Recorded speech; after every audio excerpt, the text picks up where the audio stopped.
طالعين هالأيام ناس يحطوا لهم مقابلات، يكونون مشاهير أو من التنمية بشرية، تنمية زفتية whatever.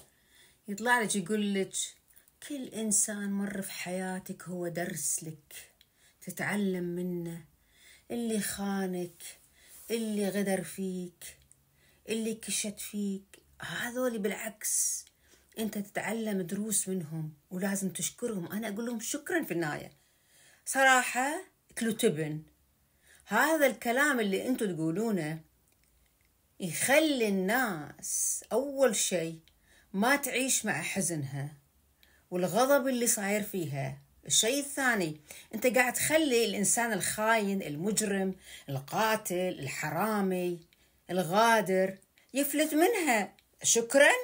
شكرا بعينه، طل بعينه. هذا إنسان حقير. الإنسان الخائن مو علمني درس بحياتي، لا، الإنسان الخاين كان نقطة سوداء في صفحتي البيضاء في حياتي. فرجاء لا تسمعون هذولي اللي يتفلسفون عليكم. سامحوا ودور انتهى في حياتكم، وهو مو سيء، لا هو سيء. أوكي؟ مالت